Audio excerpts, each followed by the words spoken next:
On this Saturday night, Ontario's reopening plans. Why the province isn't extending emergency orders despite the worry over the new variants.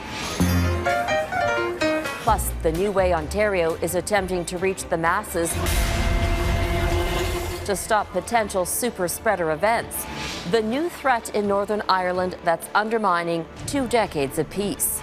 No woman no cry. And celebrating Bob Marley in Canada's largest city. Global National with Robin Gill. Good evening and thank you for joining us. We begin tonight with news that the Ontario government is set to loosen restrictions next week. The province has been in lockdown since late December and a state of emergency is set to expire Tuesday. Cases have declined and hospitalizations are down. As Mike Le Couteur reports, there may be reason for optimism. The cancellation of Ottawa's Winterlude Festival didn't stop skaters from flocking to the famous Rideau Canal. With lockdowns across Ontario dragging into their second month, Alec LaSalle just had to come out for a skate. A lot of people, the ice is pretty good. It's the only thing that you can do pretty much with a lot of people around. There are limits though. Bylaw officers are patrolling the canal, making sure public health guidelines are respected. Right now what we're doing is just bringing awareness, just making sure that people are socially distancing and that we don't find big gatherings right now. Big gatherings are considered 5 or more people. And those rules will likely remain even as the province plans to ease other restrictions in certain regions this week. Global News has confirmed the Ford government is looking at a phased reopening of the economy in regions where transmission of the virus is low. Welcome news to hard-hit businesses. Last year we've made almost no income, so we got to start picking up soon. Still, some people are weary. It's good to open and get the businesses going, but I don't want to see the numbers go back up. Some health professionals say we need to stop looking at those daily case counts now that we've vaccinated the population at highest risk, reminding people the goal of the lockdowns was to take pressure off the healthcare system. If you now have cases where you're not having as many hospitalizations, hospitals can handle that load and you don't need to restrict things in the community. I'm not saying to open up to concerts today, but I think we can open up low-risk things first, watch how things happen, monitor things, test, trace, and isolate, and we can do this safely. Now, there is optimism, but it is being tempered somewhat. Officials are concerned about this weekend. They're worried that people will get together to watch the Super Bowl, and that could turn into many super spreader events. The government of Ontario is running these chilling ads this weekend, hoping to drive home the point that social gatherings are still dangerous. A message that could be all the more necessary even as provinces ease restrictions in order to help struggling businesses. Mike Le Couteur, Global News, Ottawa. Restrictions may be able to slow the spread of the virus, but it's the vaccine that will finally help bring our lives back to normal. So far, Canada's efforts are lagging behind dozens of other countries. This week on the West Block, Mercedes Stephenson sits down with the minister in charge, Anita Anand. Mercedes? Robin, it was a tough week for Canada's COVID-19 vaccine rollout. Both Pfizer and Moderna face supply chain disruptions that are impacting deliveries to the country. But the Procurement Minister maintains that we are on track despite receiving fewer doses than expected. We have to remember that the entire globe is seeking access to these vaccines, and the pressure and the competition is incredibly intense as production facilities ramp up. Having said that, we were one of the first countries to begin inoculations, one of the first countries to sign with Pfizer and Moderna, and we are on track. Compared to other G7 countries with mass vaccination programs, Canada is lagging behind. And Canada is lagging behind 35 other countries as of Saturday in terms of doses administered per 100 people. Canada had administered 2.8 doses per 100 people, while the U.S. had administered just over 11 doses per 100 people. Minister Anand tells me she and the Prime Minister have been in touch with the Biden administration to see if Canada can access America's vaccine supply. at the current time, U.S. domestic production of vaccines is attributed and being attributed only to U.S. citizens. But this is a matter that I'm engaged with our ambassador on, as well as the Biden administration, and we will keep pressing this point. On domestic vaccine delivery schedules, Anand says that we can expect some turbulence. But as the global supply chain stabilizes, Canada should hit its targets. I also asked the minister about when Canadians can expect the AstraZeneca vaccine and press her for more details on those procurement contracts the government signed with vaccine suppliers. That'll be this week on the West Block. Robin? All right, thanks for that, Mercedes. The United Kingdom appears to be on track to meet its COVID-19 vaccination targets. More than 11.4 million people have had their first dose. Britain set a goal of vaccinating 15 million people by February 15th. The government hopes to vaccine the next priority groups, including people over the age of 50, by May, and every adult in the country by the fall. The UK has had the worst COVID-19 outbreak in Europe, with more than 110,000 confirmed deaths.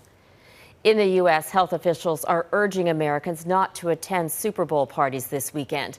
There's concern the festivities could turn into super spreader events. The big game is the most watched program on American television every year. In 2020, more than 100 million people tuned in, many at bars and pubs. The U.S. is seeing a drop in new COVID-19 cases, but as Jennifer Johnson explains, experts fear that will be short-lived. One day before the Super Bowl, fans are already gathering and cheering. But federal health officials and those on the front lines are begging Americans to stay home and avoid partying with friends, fearing this game will be another game changer in the COVID-19 pandemic. I think it's really important that we don't have these large indoor gatherings. In Los Angeles County, sports bars and restaurants are prohibited to have TVs in customer seating areas Sunday, even outdoors. There are also fears about private parties. It's the Super Bowl, not the stupid bowl. Don't bring multiple households together and create a super spreader event. The National Football League is allowing about 25,000 fans to attend the game, including thousands of immunized healthcare workers. But this event will be like no other. Every fan will have nobody seated in front of them, nobody behind them. Restrooms, which not only have physical distancing, but touchless. It's the first ever cashless Super Bowl. The NFL commissioner has told the Biden administration football stadiums can be used as federal mass vaccination sites. The Pentagon is deploying 1,000 soldiers to help at those sites across the country. But people with appointments continue to face cancellations and frustrations. So I was turned away, and I'm very upset.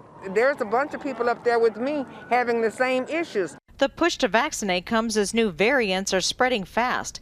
The one that originated in South Africa is now in at least 3 states. The variant that was first detected in the UK is showing up in even small, remote cities. This person was obviously exposed by someone else. There is this variant that is already present in Kalamazoo County. The Biden administration is still confident it can administer 100 million doses in 100 days. Adding to the supply, Johnson & Johnson's vaccine, which is expected to receive federal approval this month, and hundreds of thousands of unused vaccines from nursing homes that are being reallocated. Hope on the horizon for Americans weary of this almost year-long pandemic. Jennifer Johnson, Global News, Washington. To breaking news north of Toronto, police in York Region are reporting at least 2 people are dead in a residential neighborhood. Police were called to a home in the community of Mount Albert for a report of a stabbing. A woman found injured at the scene was pronounced dead. 3 others were taken to hospital with significant injuries, including an infant, a young child, and another adult female. There was an incident or an altercation with the suspect involving police, and the suspect is now deceased. Police investigators remain on the scene, but there is no ongoing safety concerns to the public. The OPP will independently investigate a police officer's conduct during the arrest of a 20-year-old man in Barrie. And a warning, the video is difficult to watch. I'm not even resisting! Get off of me! The video circulating on social media shows the police officer holding a suspect on the ground during an arrest. At one point, the officer hits him with a taser. Later, he smashes the suspect's head on the ground. The 20-year-old was charged with causing a disturbance and assault with an attempt to resist arrest. The officer has been reassigned pending the outcome of the investigation.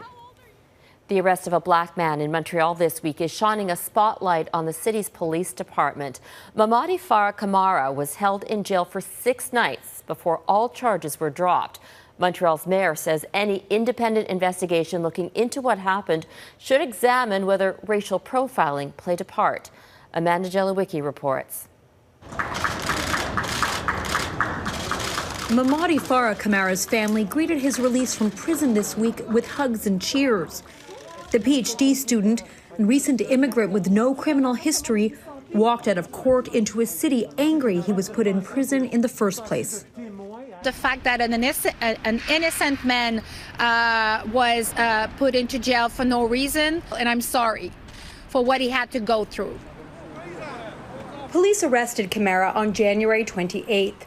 They accused him with the attempted murder of a police officer after being stopped for a traffic violation. He claimed innocence.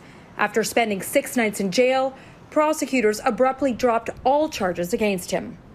This was another example of police officers who indiscriminately target racialized communities. Kamara's case has sparked a furor in Montreal over the police department's treatment of minorities. There are calls for an independent inquiry, even the Prime Minister weighing in. I am certainly one who will watch closely to see the answers given on how something like this could happen. Allegations of racial profiling have plagued the force for years.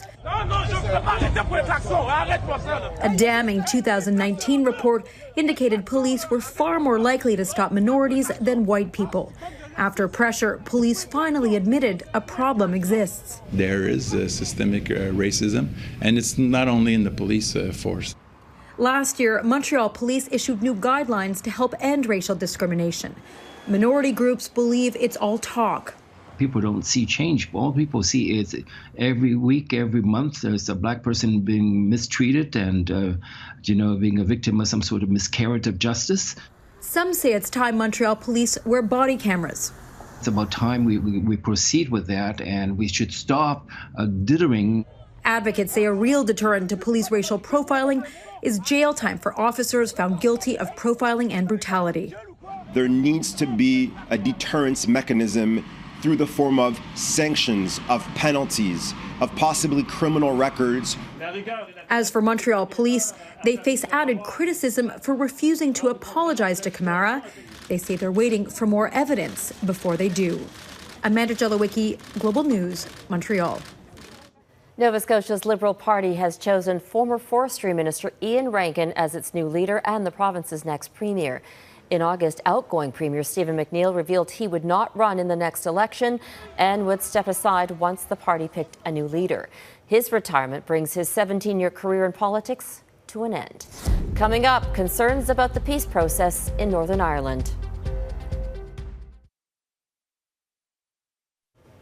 The military rulers in Myanmar have temporarily pulled the plug on internet services in the country as outrage over this week's coup swells in the streets. Thousands of peaceful protesters called for the release of Democratic leader Aung San Suu Kyi and other elected politicians detained since the army seized power on Monday. The military junta has been attempting to silence dissent by blocking social media access in Myanmar, also known as Burma.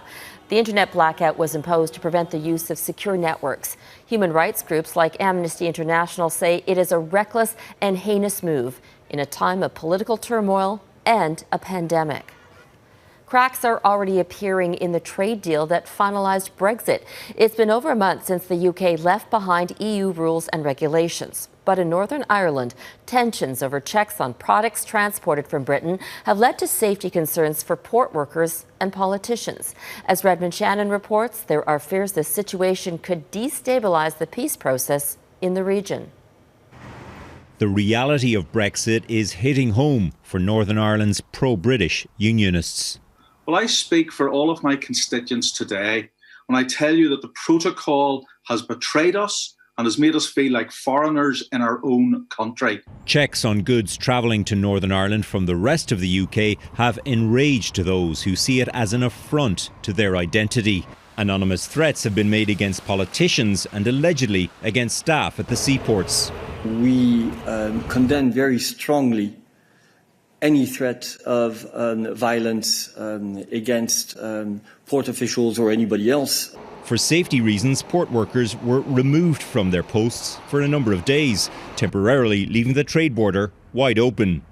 The office of anti-Brexit MP Stephen Farry was among those graffitied. A lot of care needs to be taken to what's a very fragile situation in Northern Ireland to keep things moving in the right direction, and we're now looking into a lot of instability potentially. But Brexit isn't the only cause of tension. In a dispute over vaccines, the EU temporarily and by most assessments naively overrode the Brexit deal to block vaccine exports to Northern Ireland. This is an incredibly hostile and aggressive act by the European Union bloc. That toxic blunder has eroded trust in the EU. Prime Minister Boris Johnson is even threatening to do something similar to free up UK trade to Northern Ireland. So how do you square this circle? I think that the way forward will be to have much lighter checks on goods going from Great Britain to Northern Ireland.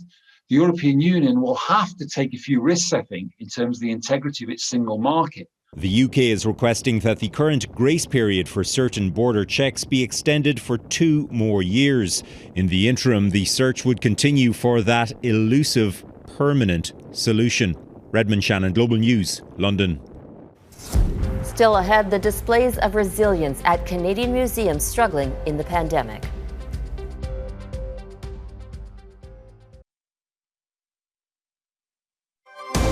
You're watching Global National.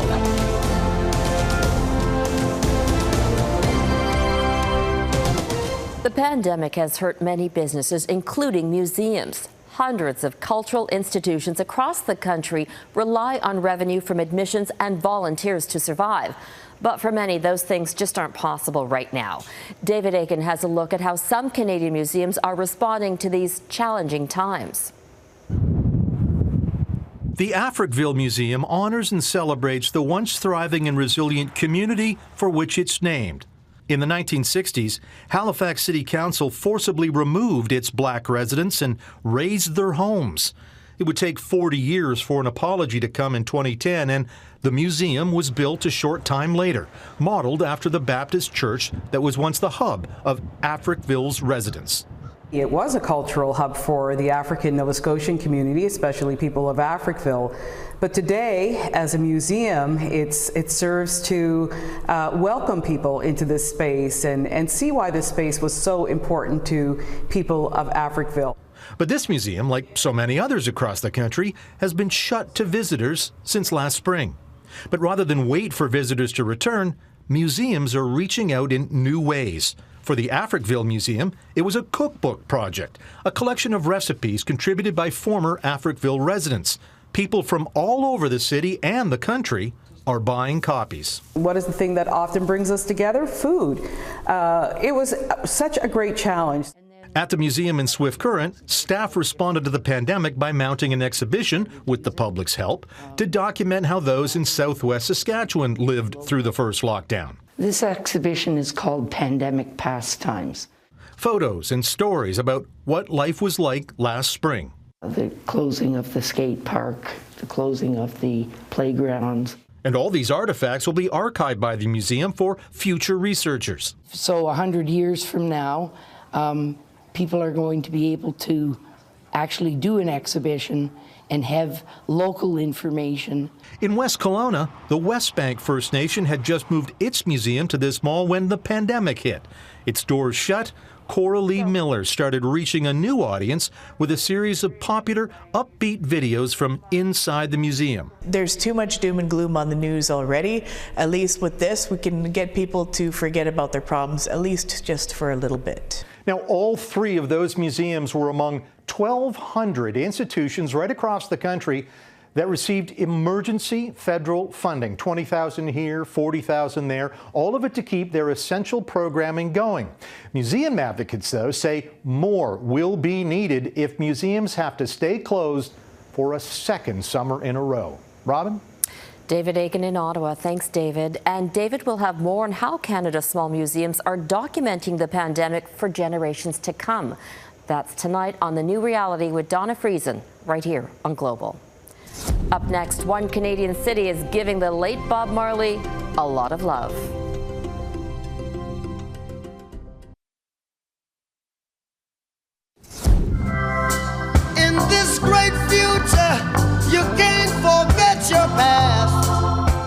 The unforgettable Bob Marley is being celebrated on what would have been his 76th birthday.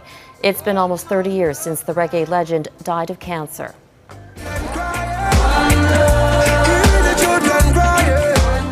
Marley's family released a version of his hit song, One Love, in support of UNICEF's work with children affected by COVID-19. And today, Toronto's mayor joined in on the importance of Marley's lyrics, which focus on tolerance. And that is why I'm so proud on behalf of the members of Toronto City Council to proclaim today, February the 6th, 2021, as Bob Marley Day in the City of Toronto. May his legacy live on. May we take to heart what he believed in so much and what his music stands for, which is more love and more peace and more Bob Marley.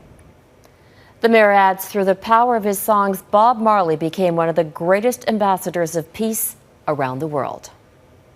And that is Global National for this Saturday. I'm Robin Gill. Tonight, your Canada is the sun setting behind the Golden Ears Bridge, viewed from Maple Ridge, BC. We would love to see you're part of this beautiful country, so email your photos to viewers@globalnational.com. Thank you for watching, and I'll see you back here tomorrow. Have a great night.